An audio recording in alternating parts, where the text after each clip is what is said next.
Olá pessoal, tudo bom? Queria em primeiro lugar agradecer você que está inscrito nesse canal.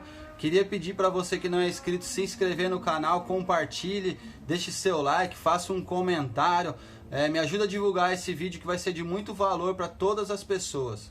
Seguindo essa série aí de ideologias, hoje a gente vai falar um pouco sobre o conservadorismo. O que é o conservadorismo e trazer alguns dados históricos para nós entendermos um pouco sobre esse assunto. Eu queria ler com vocês o que significa o conservadorismo e qual a função, qual é esse conjunto de ideias conservadoras. Fala assim, ó: o conservadorismo no Brasil designa um movimento originado a partir de determinadas tradições culturais do Brasil, assim como a relação com raízes culturais luso-ibéricas e influências diversas. O mesmo recebeu influências da herança romana e parte da filosofia grega em sua fundação no cristianismo. Por isso que os países orientais, em parte, vê as Américas como inimigos, principalmente os radicais. Então, o conservadorismo, na sua essência, é um conjunto de pensamentos que defendem as tradições, que defendem os valores familiares, que defendem a liberdade de expressão, que defendem a manutenção das instituições, as liberdades individuais. Talvez você não perceba, mas você é muito mais conservador do que você imagina. E se falar dos cristãos, mais ainda. Uma das características muito legal dos conservadores é essa, guardar as tradições. E você, como cristão, você segue um livro de aproximadamente 4.000 anos, do tempo que ele começou a ser escrito até a finalização da sua obra, que é a Bíblia, E infelizmente no Brasil, por que o conservadorismo ele não é muito citado? Porque infelizmente nos últimos anos a nossa história ela foi apagada. Por exemplo, você sabe quem foi José Bonifácio? Nós falamos às vezes de Dom Pedro I, Dom Pedro II, mas você sabia que José Bonifácio foi o tutor de Dom Pedro II? Às vezes a gente para pensar na história de Dom Pedro II, Dom Pedro II um comedor de coxinhas, Essa é a história que a gente tem a respeito de Dom Pedro II. Mas você sabia que Dom Pedro II falava mais de 10 línguas diferentes? Na verdade ele falava 14 línguas diferentes. Olha que interessante, é uma história que foi apagada. Nossa, Você sabia, por exemplo, quer ver que interessante essa história? O que a gente tem mais dificuldade no Brasil hoje é a questão jurídica, mas você sabia que o Ministério da Justiça foi o primeiro ministério criado no Brasil por ele mesmo, por Dom Pedro II, em 3 de julho de 1822, quer dizer, o ministério mais antigo, infelizmente o ministério que nós temos mais problemas hoje. Quer ver outra curiosidade interessante que talvez você não saiba e poucos brasileiros sabem? Você já ouviu falar desse nome aqui, ó? Dom Bertrand Maria José de Orleans e Bragança?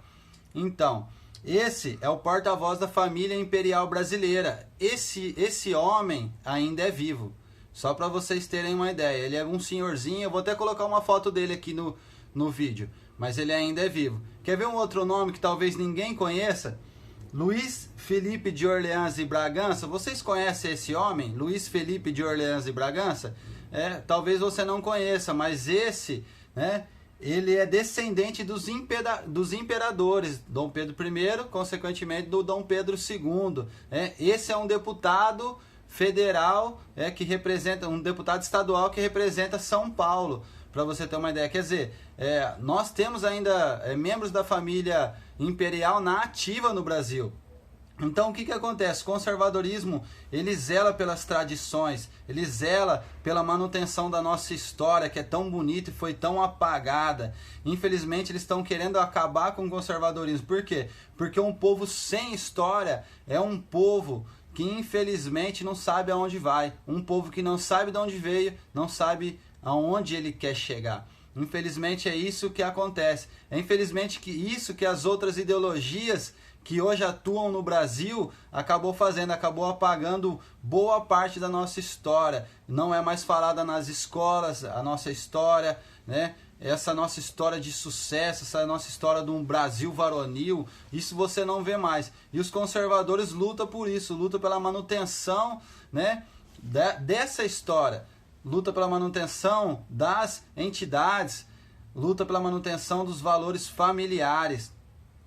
É assim que funciona o conservadorismo. Ele respeita a liberdade de expressão. É assim que deveríamos ser. Por exemplo, olha que interessante. Você já ouviu falar de Ives Granda Martins? Esse homem também é vivo. Esse homem foi um dos homens que ajudou a escrever, né, a escrever a Constituição de 1988, que é a Constituição hoje vigente. Quer dizer, ninguém sabe desses detalhes. Olha que interessante também. Sabe quem é conservadora e muitas vezes você como cristão nem sabe? Uma pessoa chamada Damares Alves. Hoje ela está na frente do Ministério dos Direitos Humanos.